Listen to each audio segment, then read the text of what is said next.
Hello, আসসালামু আলাইকুম। আজকে নতুন একটি ভিডিও নিয়ে আপনাদের মাঝে হাজির হয়ে গেলাম। আজকের ভিডিওটি আপনারা হয়তো দেখে বুঝতে পারছেন, যেটা পাওয়ার সাপ্লাই নিয়ে হচ্ছে ভিডিওটি। অনেকেরই ম্যাক্সিমাম পিসিতে সেই সমস্যাটা বেশিরভাগ হয় যে পাওয়ার সাপ্লাই খুব ঘন ঘন কাটে। ইদানিং বজ্রপাতের দিন খুবই ঘন ঘন পাওয়ার সাপ্লাই কাটতেছে অনেকেরই। তাই আপনারা যখন পাওয়ার সাপ্লাই লাগান বা লাগাবেন, তখন কেমন পাওয়ার সাপ্লাই আপনারা লাগানো উচিত বা আমরা কেমন পাওয়ার সাপ্লাই সাজেস্ট করি, সেটাই আজকে ভিডিওতে দেখাবো। তাই আমার হাতে দেখতে পারতেছেন টোটাল 3টা পাওয়ার সাপ্লাই আছে। জাস্ট স্যাম্পল হিসেবে আমি 3টা পাওয়ার সাপ্লাই রাখছি। এইখানে আপনাদের আমি একটু কনফিগারেশন প্লাস সিস্টেম ক্যাটাগরি সবগুলো একটু দেখাবো। আপনারা ধৈর্য ধরে একটু ভিডিওটা দেখেন, যদিও একটু লম্বা হবে ভিডিওটা। আমার হাতে প্রথমে যে পাওয়ার সাপ্লাই দেখতে পাচ্ছেন, এটা হচ্ছে একদম নর্মাল একটা পাওয়ার সাপ্লাই, যারা মার্কেটে বলা চলে একদম নর্মাল 550 ওয়াট লেখা, কিন্তু অরিজিনাল এটা 550 ওয়াট না।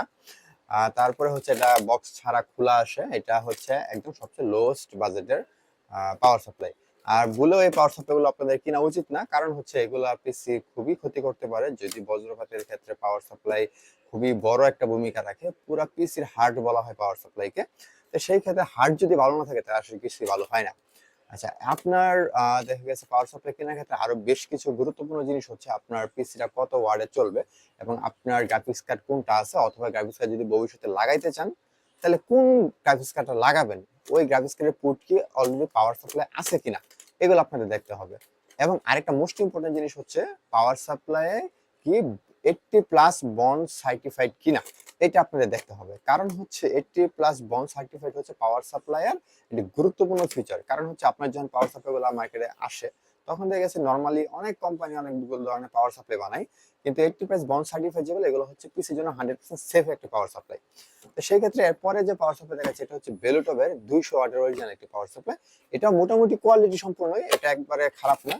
কিন্তু যদি যাদের বাজেট ভালো থাকে, তাহলে আপনারা এর থেকে বেটার পাওয়ার সাপ্লাই ডিজার্ভ করেন।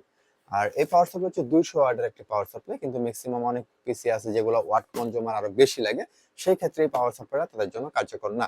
বাট লোকাল ইউজারদের জন্য বা নর্মালি ইউজারদের জন্য, যারা বাসা বাড়িতে ইউজ করে বা পিসির প্রাইস খুব কম রেঞ্জের পিসি ইউজ করে, তাদের জন্য এটা ঠিক আছে, সর্বনিম্ন এটা ঠিক আছে। এর নিচে না লাগানো উত্তম। তো দেখা গেছে আপনার সবচেয়ে মেইনলি যে পাওয়ার সাপ্লাইটা আমরা আনছি, এটা হচ্ছে গিগাবাইটের 450 ওয়াটের একটা পাওয়ার সাপ্লাই, অরিজিনাল 450 ওয়াট এবং 80+ বন্ড সার্টিফাইড। যেখানে দেখতে পাচ্ছেন আপনার সুন্দর করে লেখা আছে যে 80+ বন্ড। তো এটা হচ্ছে এই পাওয়ার সাপ্লাই হচ্ছে মেইনলি ইম্পর্টেন্ট জিনিস। আমি একটু খুলে দেখাই পাওয়ার সাপ্লাইটা।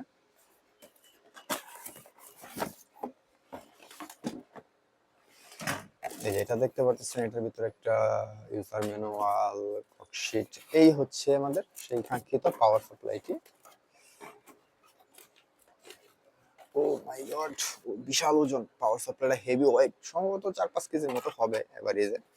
যাই হোক, এটার সাথে একটি সুন্দর পাওয়ার কেবল দেওয়া আছে, অরিজিনাল একটি পাওয়ার কেবল দেওয়া আছে। যাই হোক, এটা এই যে দেখা গেছে আপনার কেবলগুলো হিউজ লম্বা, আমি একটু খুলে দেখাই আপনাদের। অবশ্যই এই দেখতে পাচ্ছেন আপনারা কেবলগুলো কতটুকু লম্বা। এগুলো হচ্ছে যে কোনো পাওয়ার পিসিতে ইউজ করার জন্য পাওয়ার সাপ্লাই, মূলত এগুলো বানানোই হয় গেমিং পিসি সেটআপের জন্য। তাই আপনারা যদি লোকাল পিসি হয়, আপনারা এই দামি পাওয়ার সাপ্লাই গুলো লাগাইতে পারেন, অথবা যদি বাজেট কম থাকে তাহলে মিনিমাম বেলুটপ এটা লাগাইতে পারেন, এর নিচে লাগালে উত্তম। আর তারপরে দ্বিতীয় ব্যাপার যেটা হচ্ছে, এর বাহিরে ভালো ব্র্যান্ড দেখতে হবে, ভালো ব্র্যান্ডের পাওয়ার সাপ্লাই লাগাইতে হবে, যেমন হচ্ছে কর্সিয়ার, গিগাবাইট, এনটেক, তারপরে বেলুটপ, এক্সট্রিম, এই টাইপের কেজিং পাওয়ার সাপ্লাই আপনারা সাজেস্ট করতে পারেন। আজকের মতো ভিডিও এই পর্যন্তই। আল্লাহ হাফেজ, সালাম আলাইকুম।